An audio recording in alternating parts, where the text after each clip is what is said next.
Attention crew, it's your captain, TCG Pirate King, and in today's video we're going to be going over all of the magic cards that I ordered online, why I ordered them, and why you might want to be taking a look at these cards as well. That's right, it is Magic Mail Monday.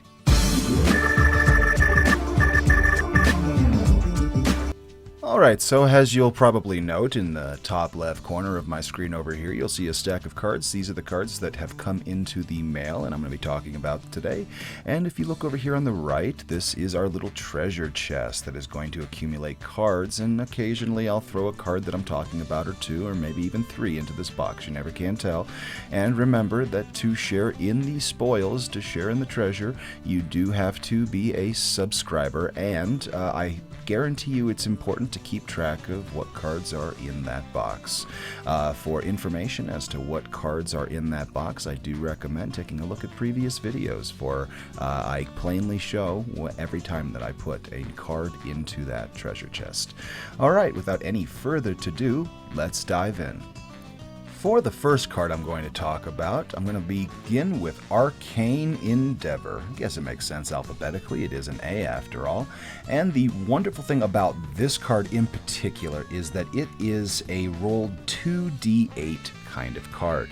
The interesting thing is that you can use this with a whole bunch of cards that say whenever you roll a die, you get to roll other die and you get to change the die result. But what I like about this card as well is that it can be, of course, copied. So anything like Anhelo, the new commander, or 1,000 Year Storm, which is a very popular enchantment. As long as you can copy a sorcery, this is going to be a wonderful spell. In fact, I actually like it for its mana cost of only 7, and I know I did say only 7, because it's going to give you 2 d8s off the initial roll in the first place. And the interesting about these d8s, oops, sorry for hitting the camera there, is that, yeah, occasionally you will get a low roll like a 1 to 4. However, you will also get a 7-4, you will also get a 6-6, you will also get a 3-1. I know it's a lot of ones, but I'm just having off rolls right now. But let's take that 6-5 or even that 5-1, whatever. Roll 2d8 and choose one result. Draw cards equal to that result. Then you may cast an instant or sorcery spell with mana value less than or equal to the number result from your hand without paying its mana cost. So, yeah, for example, the 6-5, I could draw 6, I could play a card that's a 5 cost for free, I could draw 5, I could play a card 6 that's free. If I did a 6-8, if I did a 4-4, if I did a 5-2, you can see where this is going. For example, I could draw 2 cards, play a 5 cost for free, draw 5 cards, play a 2 cost for free. You're getting free mana out of it basically by getting a free effect out of it, but the real amazing thing here is that if you're looking for a new hand, if you're looking for draw, look no further, because always pick the higher number. You're going to get a whole bunch of cards off the top of your deck, which is advantage overall for card advantage. Now, when you copy this spell, you get to do it twice. So imagine doing a 5-2 followed by an 8-4. So what'd you do? You drew 5 and you played a 2 cost, then you rolled an 8-4, so you also got to draw another 4 and play an 8 cost. You're looking pretty right now off of that total 7 mana investment, and yeah, you had a couple copiers, but this is the kind of card that I like to use combos with. I think it's a lot of fun, and I do recommend it. Now, this was a little interesting. I only ordered 6 copies of this card. I did not order 7, so I think that as a little extra bonus, one of these cards should go to the viewers. So I want to thank you guys for joining me here on this endeavor. For the next card I'm going to talk about, it's Cephalid Facetaker. This is a card that I noticed wasn't really selling very much. In fact, as you can see, it's really cheap right now. But when we look at its effect, and again, this is from the Commander set of Streets of New Capenna, so it's going to be hard to get a copy of it unless you either bought the deck or you get it before the print run is out. But it says Cephalid Facetaker can't be blocked. Now, that's fun in its own little way. It is a rogue. It is 2 and a blue for a 1-4, which, I mean, it's not bad as a blocker, as well as being unable to be blocked. However, it is a Facetaker, and with that comes this nifty little ability that says, at the beginning of combat on your turn, you may have Cephalid Facetaker become a copy of another target creature until end of turn, except it is a 1-4 and has this creature can't be blocked. Now, the reason I bring this card up is because when we look at EDH Rec, and we start taking a look at some of the commanders that this thing can work for, ignoring the fact that there are regular creatures that you may want to give this effect to. But when you play it off of something like Yuriko, the Tiger Shadow, which says whenever a ninja you control deals combat damage to a player, reveal the top card of your library and put that card into your hand. The rest of it is cake, yeah, sure. But the important thing here is that Cephalid Facetaker did in fact become a ninja during the combat step, because you copied another card. We got Dragon. This is going to be a dragon. Whenever one or more dragons you control attack, draw that many cards. Then you may put a permanent card from your hand onto the battlefield. Well, this is a dragon. It's going to hit your opponent. It plays with Anowin, the Ruin Thief. So even more ninja goodness. It plays with Shorikai, Genesis Engine. It plays with Marchesa, the Black Rose, Verena, Lich Queen. But it gets dethroned, and it can't be blocked. It's going to hit your opponent. It's doing so many things that I think that this is the kind of card that people can have a lot of fun with. It is, again, a combo-esque type card, so don't expect it to do a lot on its own, but again, it's always based on what you're going to copy. And if you're in control of like a really cool card that you really wish, heck, how about this one, guys? The Ancient Dragons from Baldur's Gate that just came out. The Ancient Dragons, only their effects for the D20 will go off if they hit your opponent. Well, okay, you play Ancient Copper Dragon. Okay, let's set up the turn, actually. Let's set up the turn. Let's say you play Cephalid Facetaker. You have just gotten enough mana for 7, you're able to play your Ancient Gold Dragon. Even sadder, your Ancient Gold Dragon can't even do anything because it doesn't have haste. So your opponent's going to want to swing and hit you, or it's going to want to kill it before the end of the turn. It dies to removal, people. But the interesting thing here is that let's say I do get it on the field, and my opponent hasn't decided to kill it yet. Well, I've now gone into my combat step. All of a sudden, my Cephalid Facetaker, you see where I'm going with this, hits my opponent. And I get to roll that D20 and make that field of fairy dragons. You get to roll that D20 and draw that many cards and bring back that many creatures and also make that many treasure tokens and whatever the green one does. So if you haven't guessed by the left side of the screen by now, we're looking at Wrathful Red Dragon. And the thing I don't understand about this card isn't that it is $3.21, which I'm a little shocked at that, in fact, but the truth is that I'm surprised people aren't talking about this card more. This card is powerful. I mean, this enables the ability to just swing out with all your dragons and not even care anymore. You play Day of the Dragon, turn all your cards into dragons. You play Sarkon, you turn all your planeswalkers into dragons. You just start playing dragons. Let's be honest, dragon, dragon, dragon, dragon. That's all you got to do, and this thing is amazing. Whenever a dragon you control is dealt damage, it deals that much damage to any target that isn't a dragon. Okay, so you can't hit dragons with it, so you can't keep the loop just building and building and building, sure, but you are able to revenge kill your opponent. Look, the scenario here is I'm gonna leave this guy on the field. He says any dragon, not just himself. So I've got this field of like little tiny dragons. Let's say that I found a way even to do 1/1s. Let's say I did 21/1s, like maybe, you know, the Ancient Gold Dragon gave me a bunch of fairy dragons. Those fairy dragons are going to swing out, they're going to block, it doesn't matter how I use them. Ultimately, when they die, they get to ping extra damage, just like a devil token would. So what's going to end up happening here is you're going to block with those creatures, you're going to deal double damage, you're going to attack with those creatures, you're going to deal damage plus kill something. It's going to be fun. I recommend picking up this card if you haven't yet. I am surprised that you can get a foil extended copy for $4. I'm surprised you can get a regular extended copy for $3. But hey, even if we ignore the extended copies and just go into the regular copy, Commander Legends Baldur's Gate right here, it is $2.24. This is the kind of card that I think a lot of people can have a lot of fun brewing around. Well, not even brewing around, just slap it into your dragon deck. Just do it. Alright guys, this card has bottomed out. You need to get a copy of it. It's a lot of fun. In fact, I'm not even going to talk about it yet. I'm just going to go ahead and say, here's a copy for the pile, because honestly, I think more people need to be playing this card.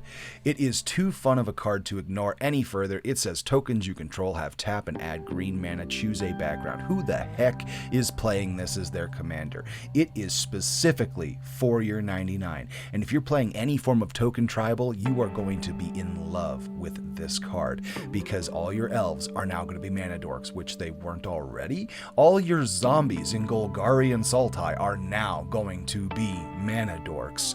All of your vampires that, I don't know, you may be playing some sort of weird green I've never seen before, but let's be honest here, you can do anything with this treasure tokens. Treasure tokens! Yeah, do your treasure tokens. You see, the killer thing about this with treasure tokens, if you're playing a green-red kind of treasure token deck, if you're playing Gruul, treasure, this is going to say that your treasures no longer need to be sacrificed, because the effect of a treasure token is sacrifice this card to add 1 mana of any color. If you're okay with just getting green mana, then you're going to save all your treasure tokens up. You're no longer sacrificing them. In a enchantment copy deck, and I'm actually playing one because I play Enchantress with Merkul, Lord of Bones, and he turns all my creatures into enchantments that are no longer creatures. Well, they are token enchantments, so I get to tap all of my enchantments for mana now. This is a very useful card. It needs to be in people's 99s. It is the mana dork of your dreams because it is the mana dork that says everything is one. So the next card we're going to talk about is a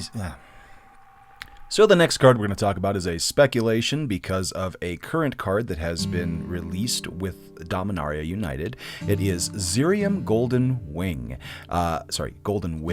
This card is a legendary griffin that says whenever a griffin you control deals combat damage to a player, create a 2/2 white griffin creature token with flying. And because of that card, we've seen cards on the reserve list like Griffin Canyon all of a sudden doing really well.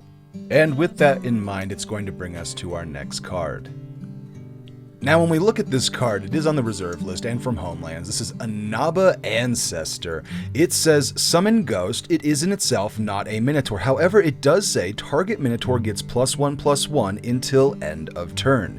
And for that reason, and that reason alone, I have picked up a couple copies of this card because I think it's going to be popular one day when Minotaur Tribal hits. And as you can see with Griffin, it doesn't take much for just all of that tribalism to just pop right off.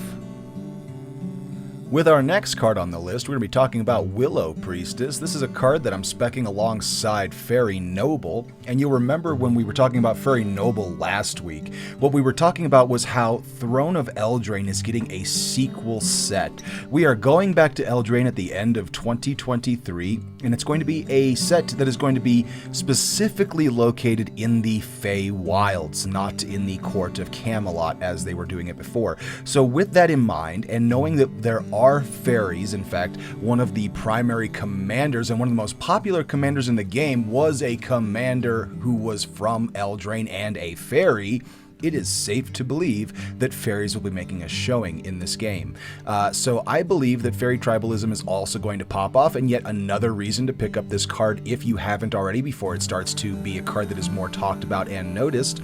And this card actually has a bit of a secret, for you see, there is not one, but actually 2 copies of this card, and there is a reason why there are 2 copies in this card, but that'll be for me to know and you to discover. Ooh, gotta say, I didn't see that card going up in price so quickly.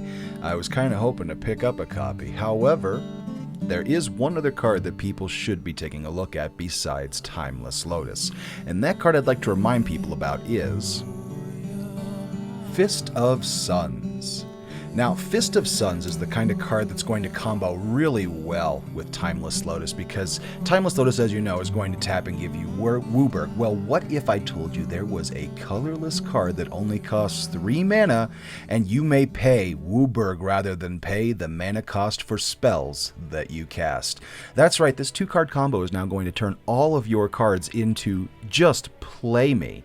So this is a wonderful investment. I think this is the kind of card that's going to start going back up in value because people are going to start speccing it alongside Timeless Lotus. If people are this excited about Timeless Lotus to get a mana rock that produces Wooburg, I think that people should remember that there are really cool things, including Joda out there, that say that your spells no longer have to pay what they cost. They are now Wooburg to pay. And that's even better than some of the Wooburg cards out there, because at least there's a flexibility to you may pay.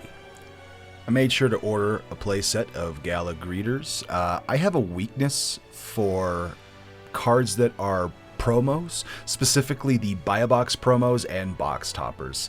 I don't know, it's like something that only you can get if you get the box, and not everybody gets the box, so there's that extra level of exclusivity. And then, even if the card's not good, it's usually given some sort of really nice extra care and love and treatment. And this is just so happens to not only be a good card, it is a good card, but it just gives me this wonderful Wizard of Oz kind of vibe, like the Emerald City, and there's something about that that I just really like, that harkens back to the old-time kind of movies. And it kind of, even the glitz and glamour of the red carpet, this really is just a really nice artwork. I like it. It's the kind of thing that I just appreciate. So that's the reason I got it, and for no other reason. And I think that's a totally wonderful reason. Call this one a reminder, folks, because we're all so distracted with the sets that have just passed, the sets that are coming up, the fact that we have a year of Phyrexia. But does anybody remember Devilish Valet from New Capenna? Because I sure do.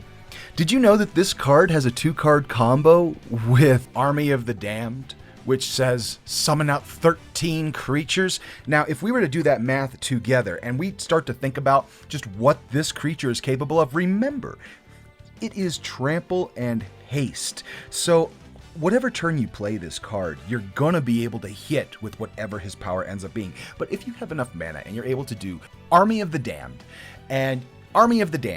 and you're able to get out those 13 creatures, we're going to ignore the fact that you can also play this card a second time from the graveyard. Heck, what if you even multiplied? Like, what if you copied the spell and doubled it? But we're getting ahead of ourselves. Let's just do the standard effect of Army of the Damned, create 13 2/2 black zombie creature tokens. What's going to happen is this Devilish Valet is going to go from 1 to 2, from 2 to 4, from 4 to 8, 8 to 16, 16 to 32. That's wonderful already, because in a normal game of Magic at 32, we are pretty much guaranteeing a kill. Heck, even in a game of Commander, 32 damage, by the time you're able to get this combo off, that should seal it up. However, let's say your opponent's been annoying. Let's say they've been healing a whole lot. Well, it doesn't stop there, because those 13 creatures are not just 32 total power. In fact, 32 becomes 64, 128, 256, 512, 1024, 2048, 4096, and finally 8,192. Now with that, I think you can seal away any game, no matter your opponent. So I want to thank everybody for joining me today. It was a lot of fun going over all the cards that have come in. It's just been an absolutely wonderful journey. I really like doing these videos for you guys. I really want to get more content out there, and expect to see more videos released between the Monday to Thursday area, because that's when I have more time to make videos. But I may actually end up making a few ahead of time, so that maybe we have something on the weekends in the future. Stay tuned for that. As a reminder, in order to be part of the You Can Share in My Treasure, you do have to be a crew member, so make sure you do hit that subscribe button if you're not already a subscriber. And then when we do hit 1,000 subscribers, we'll go ahead and do a drawing and find out exactly who's going to take home everything in the chest. It's going to be a lot of fun. I will probably do that live. We'll, again, see how the channel continues to grow from here, and see exactly who's interested in even winning the game. On a personal level, today was a really good day for me. It was our first day at the gym. Me and my wife went with me, and that was a lot of fun. Got to get a nice workout in. I got to go into the pool and hit the infrared sauna, which was kind of fun. I wasn't expecting. I had no idea they did infrared saunas. Anyway, we're going to go again. We're probably going to do a minimum of 3 days a week. I'm looking at Monday, Thursday, and Saturday mornings for that. And then after that, I helped a friend of ours who had to return a van. He's an electrician. And we returned the van, and afterwards, as a thank you, he bought me lunch. So he ended up taking me out to a place called Sasuke Ramen, which, if you can't tell, I'm a pretty big fan of Naruto. So that was pretty cool, too. All in all, it's been a pretty good day. It's been a pretty good week. I can't wait to make more content, and expect part 2 of the purple cards for the tier list. That's the purple cards for One Piece, the TCG. I already have done all the purple cards from Romance Dawn, minus a couple of the events.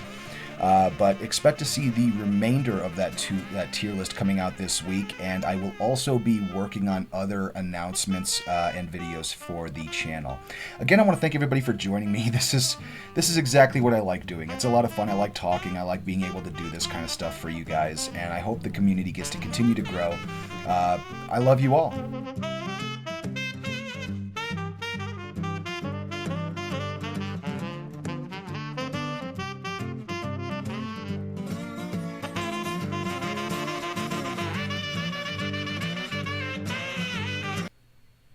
Is the camera picking it up that I have one that's a weird color?